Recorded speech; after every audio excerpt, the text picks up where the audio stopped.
preserved to make them smell good? Frankincense is next week's lesson. But we can say it's gold, frankincense, and myrrh. It's cold out. Our God is greater, our God is stronger. God, you are higher than any other. Where you go, I'll go. Where you stay, I'll stay. Now, I don't know, have you guys ever seen anything back in that day about mining and things like that? No. Back in what day? There's a copper Bible mine day. that is a real interesting copper mine in the Middle East, and they showed how these guys had to climb underneath, pull all the old copper out, and then had to smelt it and do all that. Rare metals like gold, the reason gold is so valuable is not only is it malleable, but it's rare. That's one of the things that makes it valuable. I mean, if gold was everywhere, like, for example, paving stones. If there were paving stones, like in heaven, Paving stones in heaven. yeah, they're going to be bricks of gold, streets of gold. Because if gold was everywhere, it wouldn't have that much value.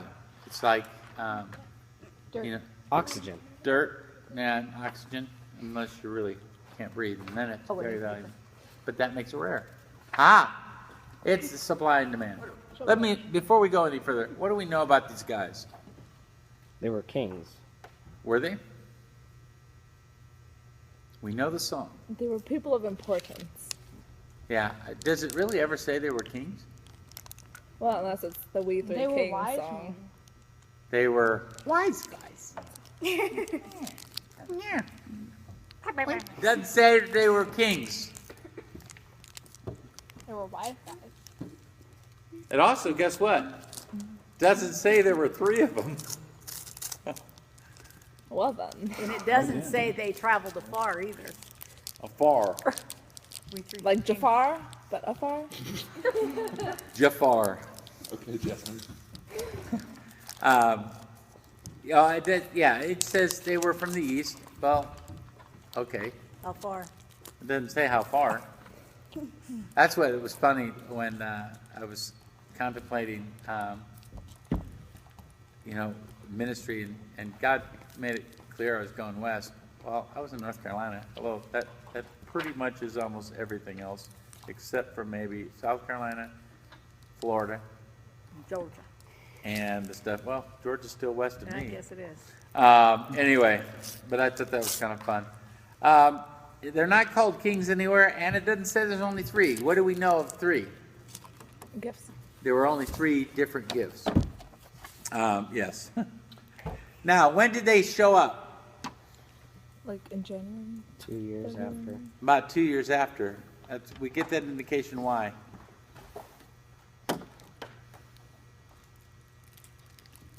He was older. He was older. If you go to Matthew 2:11. Where's Matthew? Matthew's. Oh.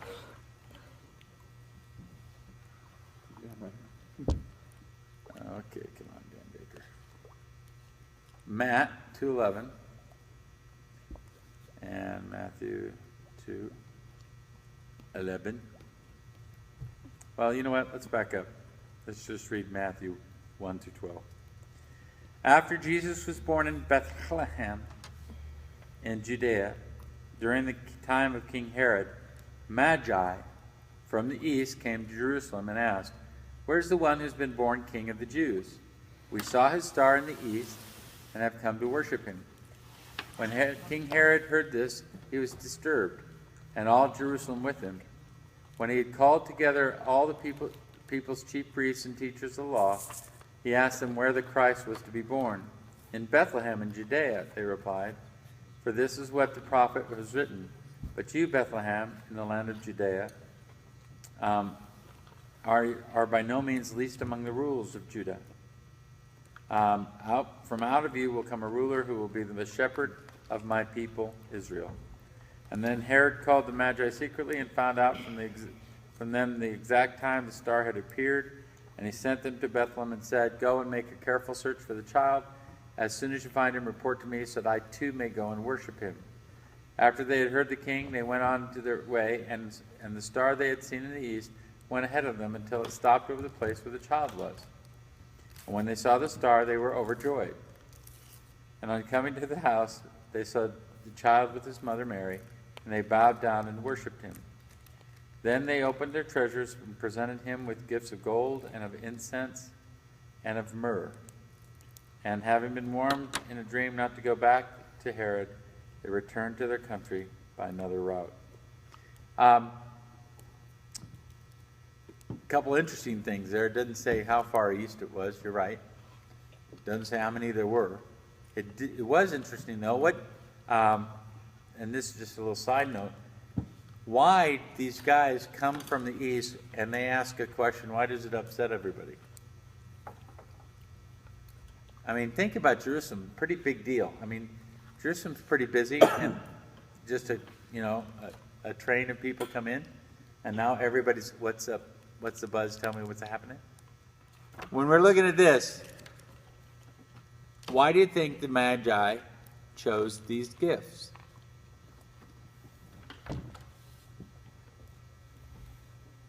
Because they're extremely symbolic for king figures. Could be, very much. Important figures. Could be. You know, it's interesting.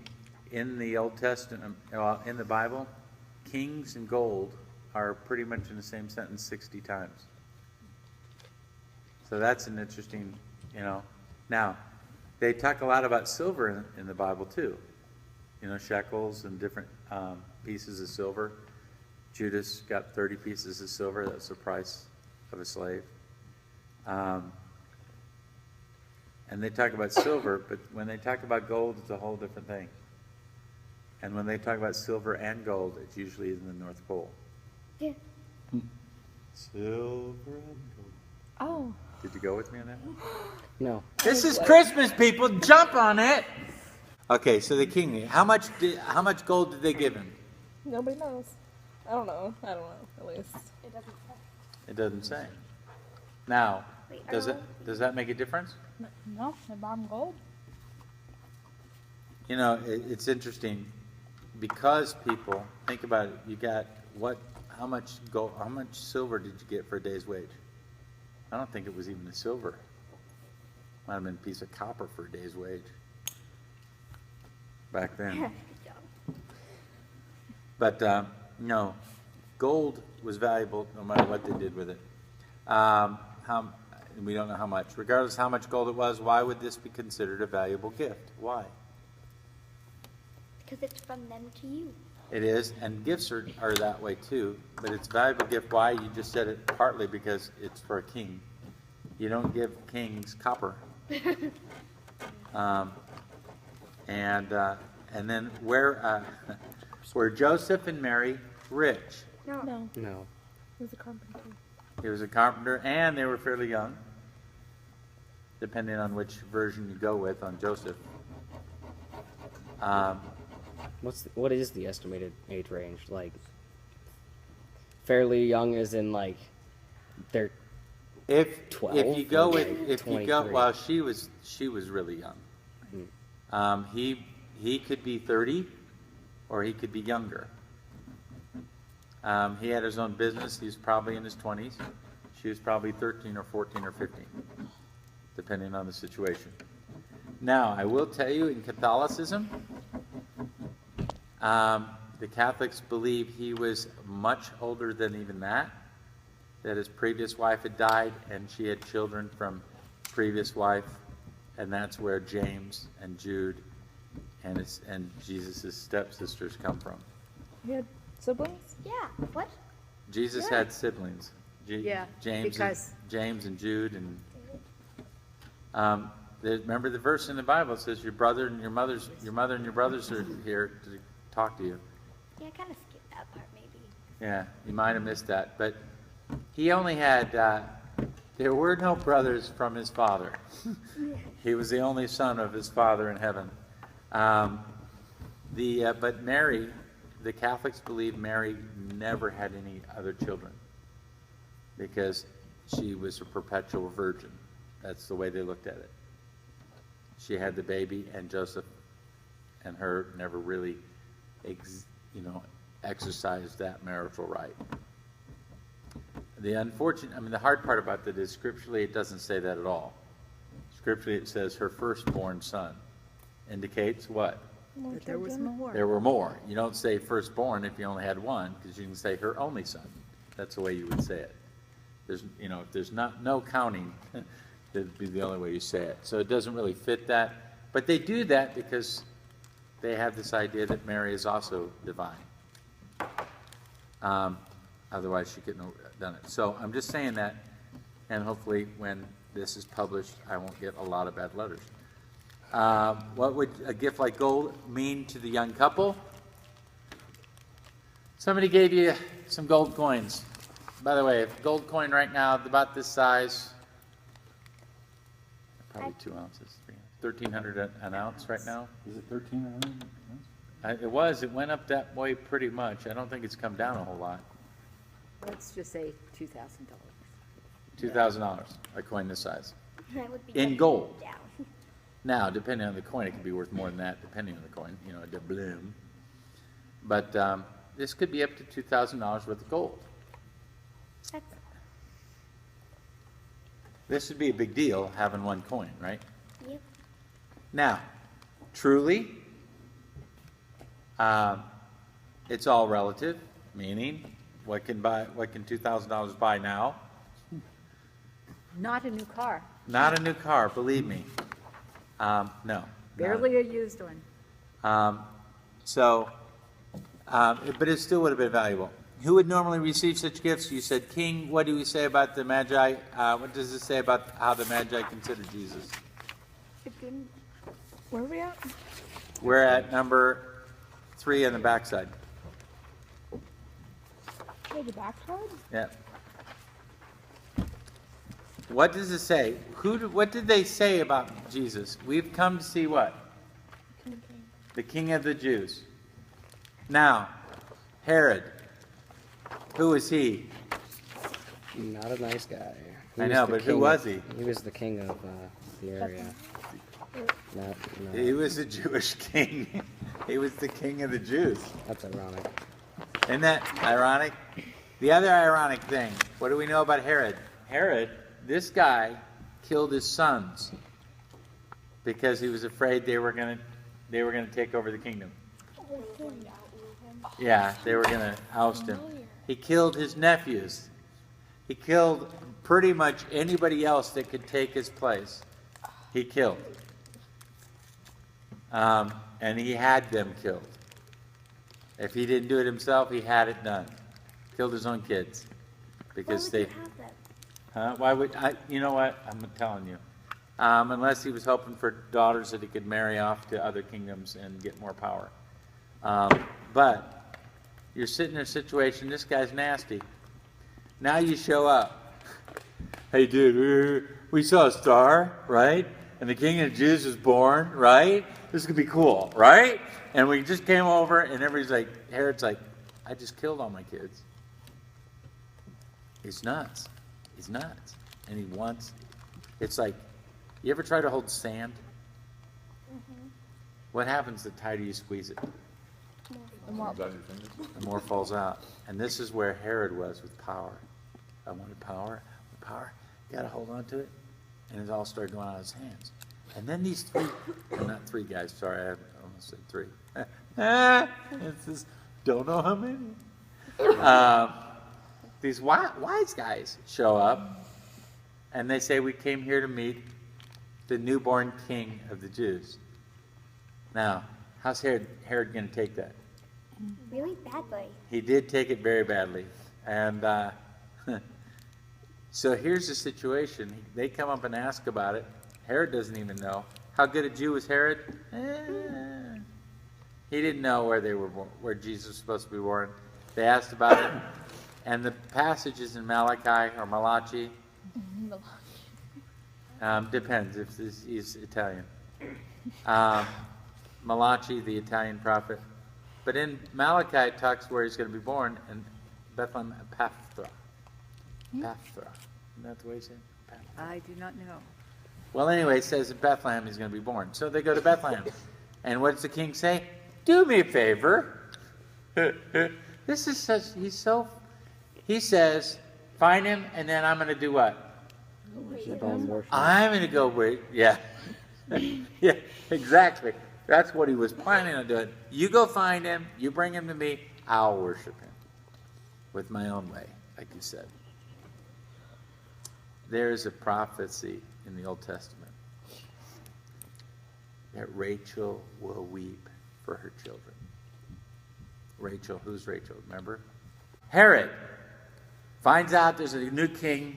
Everybody's abuzz. What's abuzz? Tell me what's happening. And so he says, go do this. Now, he did not want to. In the Old Testament, that one passage of Rachel, who was Rachel married to? Abraham was married to? Sarah. Isaac was married to? Rachel. And Isaac was one of the big fathers, right? And since it was Isaac had Jacob and Esau, and Jacob had all those sons under the name of Israel, basically all of Israel was Rachel's children. Oh. And so when it said Rachel shall weep for her children, as one of the prophecies of Christ coming, Herod, right after the wise guys go there, Herod finds out when the star came, so everybody, Herod sends an order out, everybody 2 years old or younger is killed. So they walk into Bethlehem, and if you have a baby in your arms, little boy, they would take the baby out and cut it up. Like in front of you? Yes. They'd bust into all the doors and kill every child in Bethlehem. 2-year-old or less. Sounds like I'm safe. Yeah, the girls were safe, but it was still a sad time. Egypt. Doesn't it? And how they had to put like lamb's blood Didn't on like the the door. guards have Well, principles? not that. With the Firstborn son in Egypt all died, and if they didn't have lamb's blood, they would have died. Here's what's interesting about this. Look at the way the history goes. Herod wanted those babies dead. Why? because they could have overpowered Because him. one of them was going to be king, and one of them was king. And that's exactly when you look at this thing. What verse indicates that Herod is disturbed? Why do you think this is so? I just said that. And King Herod attempts to kill the children 2 years old and younger. This guy's nuts. He's paranoid. He's nuts. Why? Because he's crazy for power. Okay, we have a prophet, and he is crazy for it, and that's exactly why he's nuts. There was a prophecy hundreds of years before Christ was born about Rachel's children and Rachel weeping for her children. God knew this was going to happen. Did God cause it?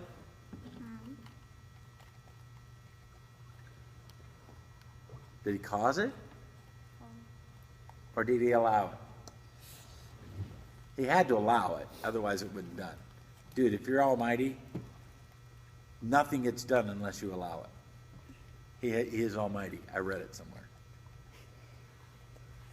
Oh, I'd like to read that book. It's really good, and it's been selling like hotcakes for history.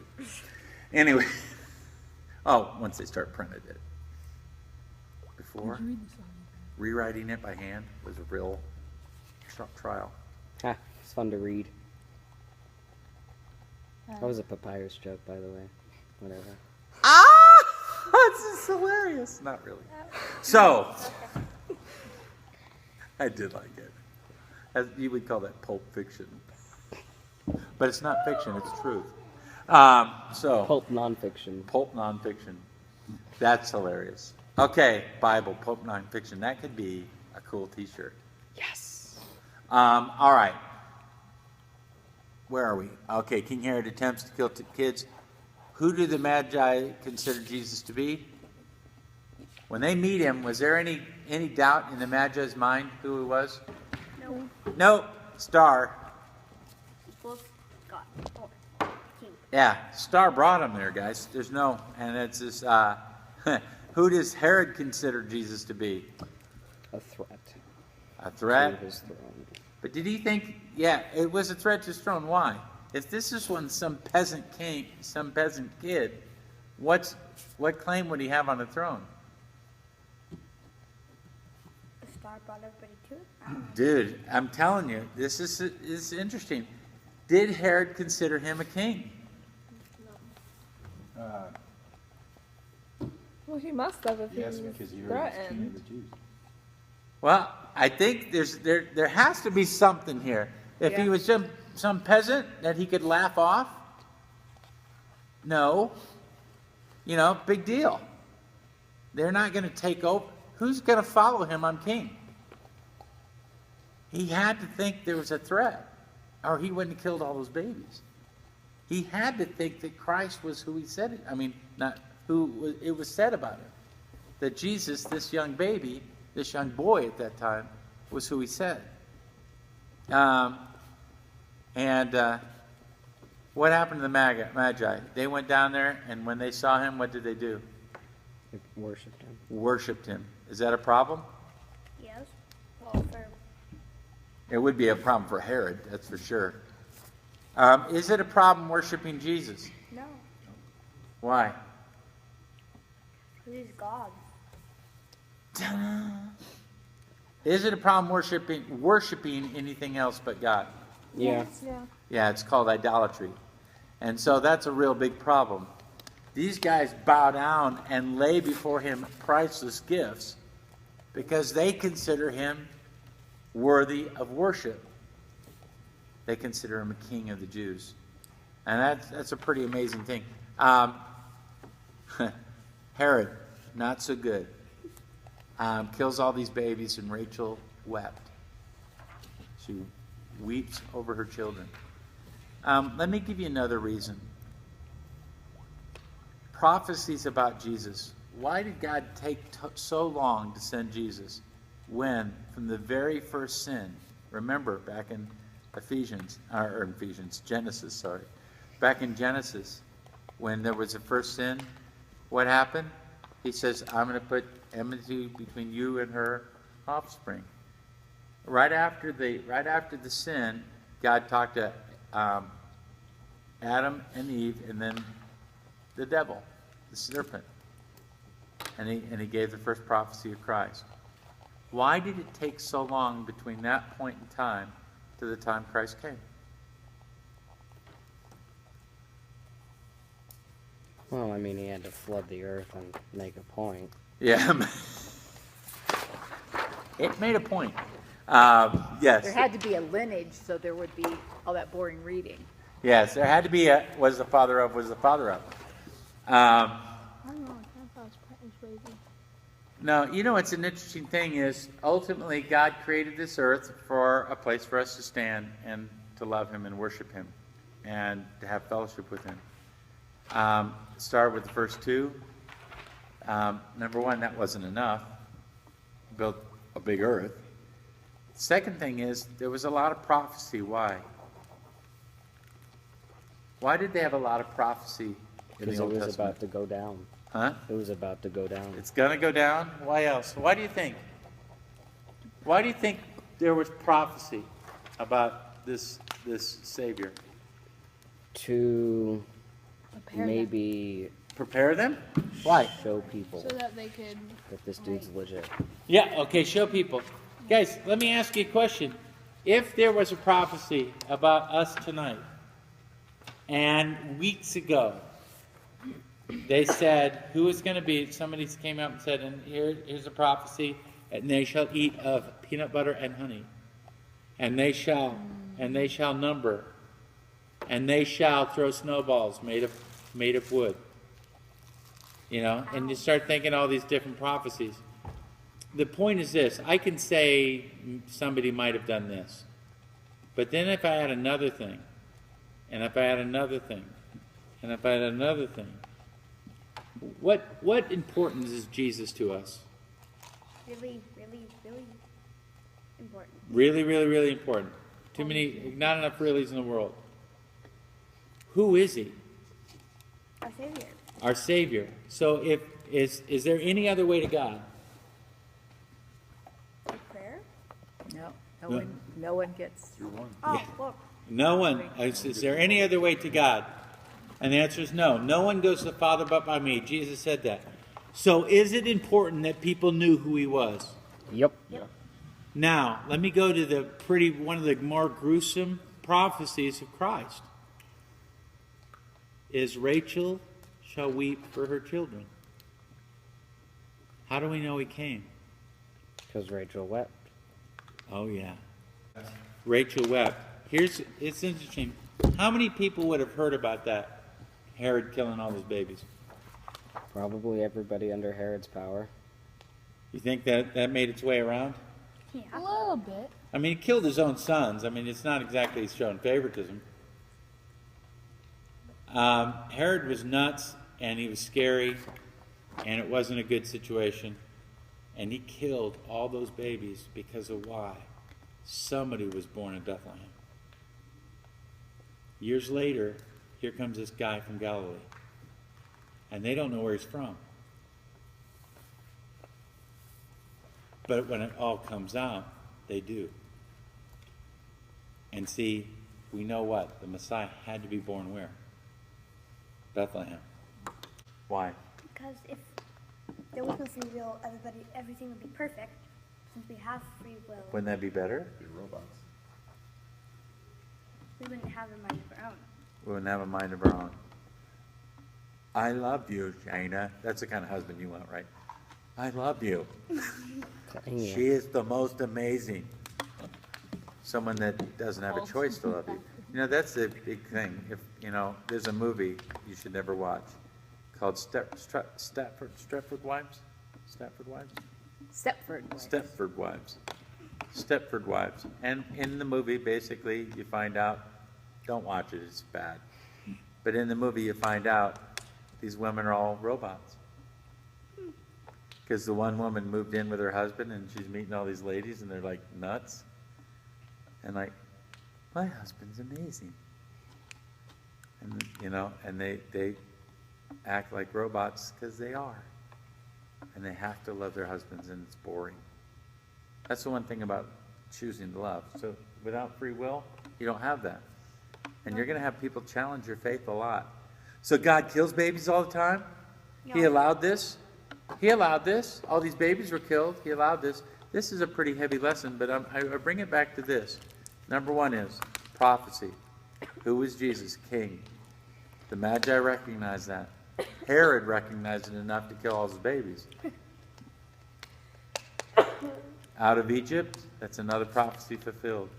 Guys, this is a time of year when we have all these things about Christmas and all these trees and pretty silver and gold and tinsel and Christmas balls and all these things, all the busyness of getting presents, all that stuff. And when it really comes down to it, there's only one point, and that is who this man Jesus really is and what's he mean to us. That's the whole point. And so all these prophecies about his virgin birth, born in Bethlehem, leaves to Egypt, comes back out of Egypt, Rachel's children will weep. Those are 5. You know the odds of one man in history. Now, you can't choose where you're born.